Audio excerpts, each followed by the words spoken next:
জয় জগন্নাথ। চারধামের অন্যতম জগন্নাথ পুরী সমস্ত বাঙালির কাছে আলাদাই একটা ইমোশনের জায়গা। তার ওপর সত্যি বলতে দীপুদা মানে দীঘা পুরী দার্জিলিং ঘোরেনি এমন বাঙালি খুঁজে পাওয়াও দুষ্কর। তবে দীঘার দার্জিলিংয়ের মতো পুরী কিন্তু পশ্চিমবঙ্গের অংশ না। তারপরেও সমুদ্রের টানেই হোক বা জগন্নাথ দেবের দর্শন, নানা কারণে আমরা বারবার পুরী ছুটে যাই।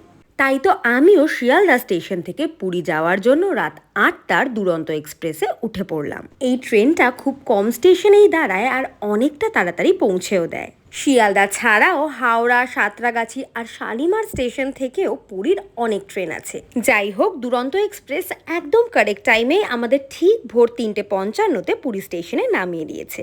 আর একটা কথাও বলে রাখা ভালো, দুরন্ত এক্সপ্রেস কিন্তু সপ্তাহে মাত্র ৩ দিনই যায়, সোম, বুধ আর শুক্রবার। আবার ট্রেনটা পুরী থেকে শিয়ালদা ফেরে মঙ্গল, বৃহস্পতি আর শনিবার। স্টেশন থেকে বেরোলেই তোমরা অটো, টোটো, ম্যাজিক গাড়ি সব কিছুই পেয়ে যাবে। যা বুঝলাম, গাড়িতে এখানে শেয়ারের কোনো অপশন নেই। স্টেশন থেকে হোটেল অবধি যেতে ১৫০ থেকে ২০০ টাকা মতো লাগছে। তাছাড়া স্টেশনের সামনে থেকেই বাসও পেয়ে যাবে স্বর্গদ্বার পর্যন্ত, ভাড়া নেবে মাত্র ১৫ টাকা। কিন্তু এত ভোর ভোর বাস তো পাওয়া যাবে না, তাই ১৫০ টাকা দিয়ে একটা অটোই বুক করে নিলাম। এখানকার মোটামুটি সমস্ত হোটেলসেরই চেক আউট টাইম হলো সকাল ৭টা আর চেক ইন টাইম হলো ঠিক ১ ঘন্টা পর, মানে সকাল ৮টা। তাই তোমরাও যদি আমাদের মতো ভোর ভোর চলে আসো তাহলে অবশ্যই আগে থেকে হোটেলটা কিন্তু বুক করে রেখো, কারণ এই সময়টা ঘুরে ঘুরে হোটেল বুক করা কিন্তু বেশ চাপের হয়ে যাবে। তাই আমরাও আগে থেকেই হোটেল বুক করে নিয়েছিলাম। এবার একটু রুমে গিয়ে রেস্ট নিই, তোমাদের সাথে দেখা হচ্ছে আবার কিছুক্ষণ পর। A few hours later. রুমে এসে কিছুক্ষণ রেস্ট নিয়ে ফ্রেশ হয়ে এইবারে যাচ্ছি জগন্নাথ দেবের দর্শনে। জানি তোমাদের এটাও জানতে ইচ্ছা করছে আমরা কোথায় স্টে করছি, সেটাও বলবো, সব কিছু বলবো, কিন্তু তার আগে মেন কাজটা সেরে নিই, মানে জগন্নাথ দেবের দর্শনটা করে আসি। মন্দিরে যাওয়ার জন্য আমরা একটা অটো নিয়ে নিয়েছি, কিন্তু তোমরাও যদি মন্দিরের কাছের কোনো হোটেলে না স্টে করো তাহলে মন্দিরে আসার জন্য রিক্সা বা টোটো বুক করো, কারণ রিক্সা কিংবা টোটো একদম মন্দিরের সামনেই নামিয়ে দেবে। কিন্তু অটোর সেই পারমিশন নেই, তাই অটোগুলো একটু আগেই নামিয়ে দেয়। যদিও খুব বেশি অসুবিধার কোনো কারণ নেই, অটোতে এলে শুধুমাত্র ২ থেকে ৩ মিনিট পায়ে হেঁটে মন্দিরে পৌঁছতে হবে, এই আর কি। মন্দিরের কাছে আসতে না আসতেই দেখতে পেলাম প্রচুর কাঠ এক জায়গায় রাখা আছে। তাই কৌতূহলবশত স্থানীয় এক দাদাকে জিজ্ঞেস করায় তিনি বললেন এই কাঠ দিয়েই অক্ষয় তৃতীয়ার দিন থেকে শুরু হবে জগন্নাথ দেবের আগামী রথযাত্রার জন্য রথ তৈরির কাজ। তোমরা তো জানোই পুরীর এই মন্দিরের ভেতর মোবাইল, টুপি, ছাতা, জুতো, বেল্ট বা কোনো রকমের চামড়ার জিনিস নিয়ে প্রবেশ করতে দেওয়া হয় না। মন্দিরের ভেতরেই বিনামূল্যে সমস্ত কিছু জমা রাখারও ব্যবস্থা আছে, তাই বাইরের দোকানগুলোতে বেশি টাকা দিয়ে একেবারেই নিজের জিনিসপত্র রেখো না। তাহলে আমিও এবার সমস্ত কিছু জমা রেখে সুন্দরভাবে ভেতরে গিয়ে জগন্নাথ দেবের দর্শন করে আসি। আজকে আমি পুজো দিনই শুধুমাত্র জগন্নাথ, বলরাম এবং মা সুভদ্রাকে দর্শন করে এলাম। এই সময় মন্দিরে খুব বেশি ভিড়ও ছিল না, তাই ফাঁকায় ফাঁকায় ভালোভাবেই দর্শন করতে পেরেছি। এবার চলো মন্দির পরিক্রমা করতে করতে তোমাদের সাথে একটু গল্প করি। ছোটবেলায় যখন এসেছিলাম মন্দিরের বাইরেটা এত সুন্দর করে সাজানো গোছানো ছিল না। এদিকে পরিক্রমা শুরু করতে না করতেই পেয়ে গেলাম জগন্নাথ দেবের গরমকালের সবচেয়ে প্রিয় পানীয় টঙ্ক তরানি। তার সাথে আরও নানান রকমের ভোগ। এই ভোগ ভক্তদের জন্য বিনামূল্যেই বিতরণ করা হচ্ছে। কোনো পান্ডার সাহায্য ছাড়াই মন্দিরের ভেতর আনন্দবাজারে বসেও তোমরা ভোগ গ্রহণ করতে পারো। ওখানে মাত্র ৫০ টাকা থেকে শুরু করে বিভিন্ন দামের ভোগ পাওয়া যায়। যাদের ভোগের অর্ডার দেওয়া ছিল তাদের ভোগ পান্ডারা মাথায় করে নিয়ে যাচ্ছেন এই অশ্বদ্বারের সামনে থেকে। এগুলো একদম হোটেল পর্যন্তই ওনারা দিয়ে আসবেন। অশ্বদ্বারের পাশেই রয়েছে এই হনুমানজির মন্দির। তোমরা যখনই এখানে আসবে অবশ্যই হনুমানজিরও দর্শন করে যেও। জানো তো পুরীর জগন্নাথ মন্দিরের এই হনুমানজিকে বলা হয় কানফাট হনুমান বা কানপাতা হনুমানজি। তার কারণ মানা হয় এই হনুমানজির জন্য যত বড়ই ঝড়, বৃষ্টি বা দুর্যোগ আসুক না কেন সমুদ্রের জল কখনোই মন্দিরের ভেতর প্রবেশ করতে পারে না। এমনকি সমুদ্র এত কাছে হওয়া সত্ত্বেও সমুদ্রের আওয়াজ কখনো মন্দিরের ভেতর শোনা যায় না। এই গোটা শ্রীক্ষেত্র জুড়েই ছড়িয়ে আছে কত রকমের অবাক করা অলৌকিক ঘটনা, সেগুলো নয় তোমাদের অন্য কোনো ভিডিওতে বলবো। আপাতত একদম ছোট করে তোমাদের একটু বলি। এই মন্দিরের মোট 4টি দুয়ার বা দরজা রয়েছে। যেটা দিয়ে আমরা মন্দিরে প্রবেশ করেছিলাম সেটা হলো পূর্ব দিকের সিংহদ্বার, আর এখন যেখানে আছি সেটা হলো দক্ষিণ দিকের অশ্বদ্বার। এছাড়াও পশ্চিমে রয়েছে ব্যাঘ্র আর উত্তরে হস্তির দ্বার। এই দ্বারগুলো ধর্ম, জ্ঞান, বৈরাগ্য এবং ঐশ্বর্যের প্রতীক। আর তোমরা যদি মন্দিরের ধ্বজা বা পতাকা পাল্টানো দেখতে চাও তাহলে বিকেল 5টার মধ্যে কিন্তু মন্দিরে চলে আসতে হবে। বিগত প্রায় 800 বছর ধরে প্রতিদিন এই পতাকা পরিবর্তন করা হয়।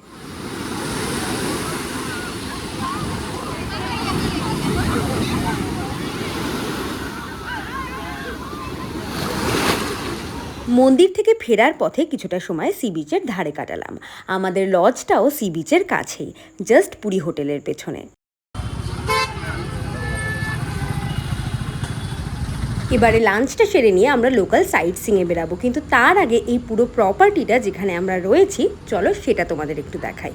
আমরা রয়েছি ওয়েস্ট বেঙ্গল গভর্নমেন্ট ফিশারিজ ডিপার্টমেন্টের পেনফিশ ঢেউ ট্যুরিস্ট লজে। সি বিচের কাছেই একটা ওয়েল মেনটেন্ড বাজেট ফ্রেন্ডলি প্রপার্টিতে থাকতে চাইলে এটা কিন্তু তোমাদের জন্য একটা ভালো অপশন হতে পারে। আপাতত বেশ কিছুদিনের জন্য এই রুমটা এখন আমাদেরই বলা যায়। আমার তো বেশ ভালোই লেগেছে, পরিষ্কার পরিচ্ছন্ন সাদামাটা রুম। এখানে AC, non AC, with balcony বিভিন্ন ধরনের রুমস তোমরা পেয়ে যাবে। আর তোমরা চাইলে এখানে এসে সমস্তটা দেখে শুনে বুঝে তারপরেও রুম বুক করতে পারো, কিন্তু সব সময় রুম অ্যাভেলেবেল থাকে না, তাই আগে থেকে বুক করে রাখলে সুবিধা হবে। একটু আপনার নামটা বলবেন আর বুকিং ডিটেলসটা কিভাবে বুক করতে পারে যারা আসবেন একটু বলে দেবেন? আমার নাম হচ্ছে স্বপন কুমার মাইতি। আচ্ছা, আর কিভাবে বুক করতে পারে জায়গাটা? বুকিং আপনারা অনলাইনেও করতে পারেন। আমাদের ওয়েবসাইট আছে www.benfishtourism.com। আচ্ছা, এছাড়া আমাদের সল্টলেক সেক্টর 5 বেনফিস ভবনেও বুক করা যায়। আর উল্টোডাঙ্গাতেও আমাদের বুকিং অফিস আছে। আচ্ছা, উল্টোডাঙ্গার কোথায় আছে? এই চৌমুটাতে বাটার ক্যাপিটাল ইলেকট্রনিক্সের উপরে। আচ্ছা আচ্ছা আচ্ছা, ওখান থেকেও বুক করা যায়। আর ফোন নাম্বার তো আমি দিয়েই দেবো স্ক্রিনে। ঠিক আছে, ধন্যবাদ। এখানে থাকলে তোমাদের আরও একটা সমস্যার সমাধান হয়ে যেতে পারে, কারণ যখনই ভালো বাঙালি খাবার খেতে ইচ্ছে হবে তখনই টুক করে চলে আসতে পারবে এই বিল্ডিংয়ের আন্ডারগ্রাউন্ডে, কারণ সেখানেই তো রয়েছে বাঙালির প্রিয় ভজহরি মান্না রেস্টুরেন্ট। স্পেশালি পুরীর বেনফিশ ঢেউ লজে থাকলে ভজহরি মান্নার খাওয়া দাওয়ায় পেয়ে যাবে 15% ডিসকাউন্ট। এই ডিসকাউন্ট অ্যাভেল করার জন্য তোমাদেরকে শুধুমাত্র খাওয়ার আগে লজ থেকে একটা কুপন নিয়ে নিতে হবে। এবার খাওয়ার অর্ডার দেওয়ার সময় কুপনটা জাস্ট রেস্টুরেন্টে দেখালেই ওনারা ডিসকাউন্ট করে দেবেন। খাওয়া দাওয়া করে এবার আমরা লোকাল সাইট সিংয়ের জন্য একটা অটো বুক করে নিয়েছি। অটোতে আজকে আমরা মোট 4টে জায়গা ঘুরবো, কিন্তু এখানে কাছাকাছি ঘোরার মতো বেশ অনেকগুলো জায়গাই রয়েছে, তাই যদি সম্ভব হয় তোমরা একটা গোটা দিন রাখতে পারো লোকাল সাইট সিং করার জন্য। আমাদেরকে অটোতে 4টে জায়গা ঘোরাতে মোট 400 টাকা নিচ্ছেন।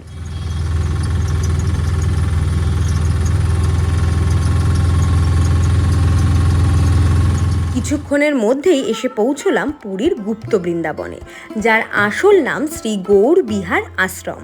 বর্তমানে এই জায়গাটা টুরিস্টদের কাছে বেশ জনপ্রিয় হয়ে উঠেছে। দেখতেই পাচ্ছ তোমরা এই আশ্রমে শ্রীকৃষ্ণের বিভিন্ন অবতার এবং তার লীলা কত সুন্দরভাবে ফুটিয়ে তোলা হয়েছে, আর সেই কারণেই হয়তো এই জায়গাকে গুপ্ত বৃন্দাবনও বলা হয়। এই দেখো, গুপ্ত বৃন্দাবনে বেড়াতে এসে গাছ ভর্তি কাজুও দেখতে পেলাম। এর আগে যখন দীঘাতে গেছিলাম তখনও প্রচুর কাজু গাছ দেখেছিলাম, কিন্তু গাছে একসাথে এত কাজু ফলতে আমি এই প্রথম সামনে থেকে দেখছি।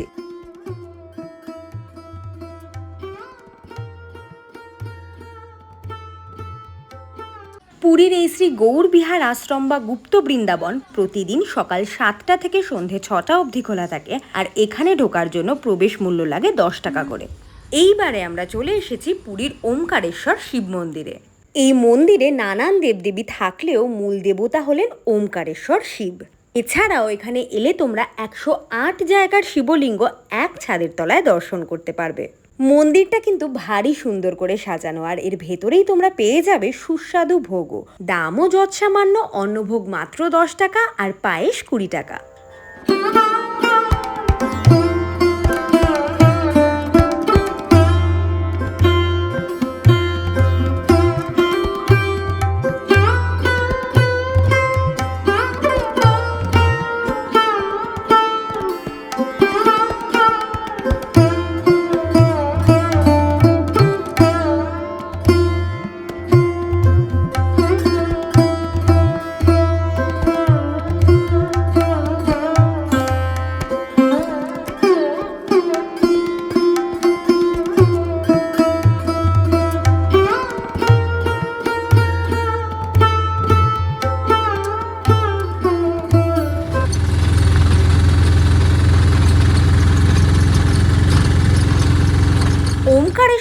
মন্দির দেখবার পর এইবারে চলে এসেছি মোহনায়। অটো থেকে নেমেই দেখি এখানে কিছু কনস্ট্রাকশনের কাজ চলছে, তাই ব্যাপারটা একটু জানতে ইচ্ছে হলো। যেটা জানতে পারলাম, নদীর ওপারে শ্রী জগন্নাথ ইন্টারন্যাশনাল এয়ারপোর্ট তৈরির কাজ চলছে, আর এদিকেও একটা ব্রিজ তৈরি করা হচ্ছে। শুনে ভীষণ ভালো লাগলো। এয়ারপোর্টটা তৈরি হয়ে গেলে অনেক মানুষের সুবিধা হবে। এসব দেখে আর একটু এগিয়ে যেতেই নদী এবং সমুদ্র দুটোই চোখে পড়লো। গুগল করে দেখলাম এই নদীটির নাম হলো ধাউদিয়া, যেটা সামনেই বঙ্গোপসাগরে মিশেছে।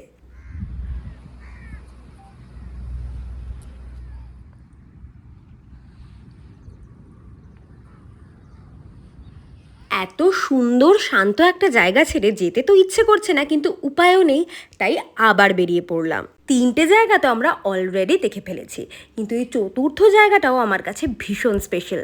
আমার সত্যি জানা ছিল না পুরীতেও এত সুন্দর একটা বিপত্তারিণী চণ্ডী বাড়ি আছে। এই মন্দির ভক্তদের জন্য প্রতিদিন ভোর 6টা থেকে বেলা 11টা পর্যন্ত খোলা থাকে। তারপর আবার 3.5 ঘন্টা মতো মন্দির বন্ধ থাকে। মন্দির আবার খোলে দুপুর 2:30টার সময়, বন্ধ হয় সন্ধে 6টায়। এখানে কিন্তু লজিংয়েরও ব্যবস্থা আছে, তাই পুরীতে এসে তোমরা এখানেও থাকতে পারো। তাই রুম বুক করার জন্য তোমরা স্ক্রিনে দেওয়া নাম্বারে যোগাযোগ করে নিও। সারাদিন এত ঘোরাঘুরির পর একটু ক্লান্ত হয়ে গেছিলাম, কিন্তু সন্ধ্যাবেলার এই সমুদ্রের ঠান্ডা ঠান্ডা হাওয়াতে নিজের এনার্জিটা আবার বাড়িয়ে নিয়েছি। এবার চলো পুরীর সন্ধ্যাবেলার বিচ মার্কেটটা একটু তোমাদের ঘুরে দেখাই। পুরীর এই বিচ মার্কেট সমুদ্রের ধারে সন্ধেবেলায় বিশাল বড় এরিয়া জুড়ে বসে। দারুণ দারুণ সব খাওয়ার দাওয়ার থেকে শুরু করে কেনাকাটার নানান রকমের জিনিসপত্র, কি নেই এখানে।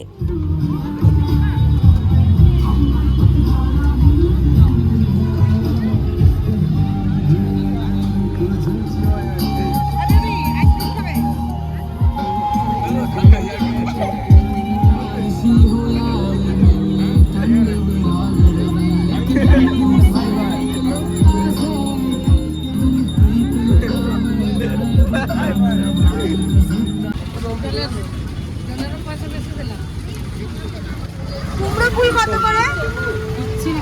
কুমড়ো ফুল কত করে? 4 পিস 20। আর এগুলো লঙ্কা দুটোই 4 পিস 20। এগুলো 20 টাকা করে, আর এইগুলো হচ্ছে 40 টাকা, আর এগুলো হচ্ছে 70 টাকা করে। এগুলো কত? দেখো 30, 40।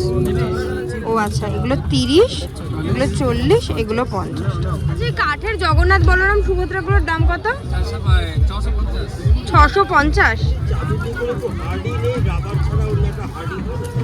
এই জগন্নাথ দেবগুলো কি সুন্দর না, এগুলোর দাম ওনারা বলছেন 250 টাকা। এগুলো একটু দেখাবেন একটা?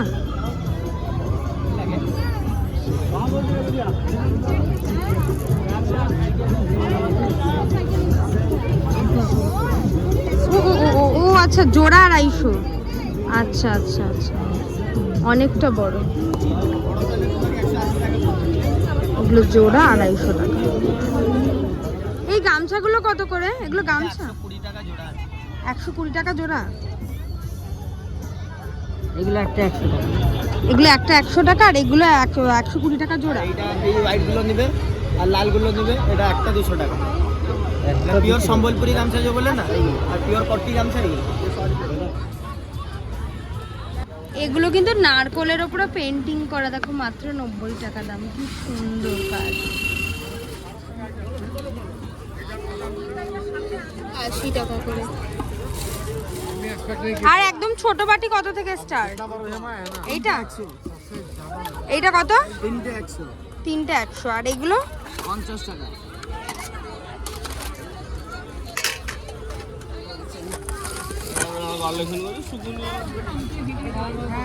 বেশ সুন্দর দেখতে। এগুলো 60 টাকা করে।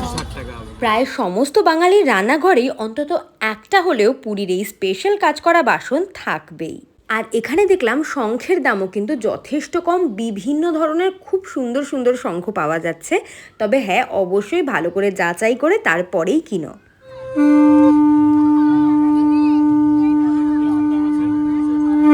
তোমরা যদি পুরীর বিচ মার্কেটে এসে একটু ভালো করে বার্গেন করে জিনিসপত্র কিনতে পারো, তাহলে কিন্তু কম পয়সায় প্রচুর শপিং করে নিয়ে যেতে পারবে। কেনাকাটার কথা হবে আর পুরীর খাজা নিয়ে কথা বলবো না, তাও আবার হয় নাকি? তোমরা তো জানোই নৃসিংহ, গাঙ্গুরাম আর কাকাতুয়ার খাঁজা কতটা স্পেশাল, তাই একই নামের অনেক দোকান দেখতে পাবে এখানে। এদের মধ্যে থেকে কোনটা আসল আর কোনটা নকল সেটা ভালো করে যাচাই করে তারপরেই খাঁজা কিনো। সব থেকে ভালো হয় লোকাল কাউকে জিজ্ঞেস করলে ওনারা কিন্তু একদম সঠিক জায়গার সন্ধানই তোমাদের দেবেন। এই ভিডিওতে তাহলে এতটাই থাক, দেখা হচ্ছে তোমাদের সাথে আবার পুরীর নতুন একটা ভ্লগে। ততদিন তোমরা সবাই ভীষণ ভালো থেকো, সুস্থ থেকো, আর যা গরম পড়েছে বারবার জল খেতে ভুলো না। ভিডিওটা ভালো লাগলে ভিডিওটাকে লাইক করার পাশাপাশি চ্যানেলটাকে কিন্তু প্লিজ সাবস্ক্রাইবও করে দিও। আপাতত টাটা।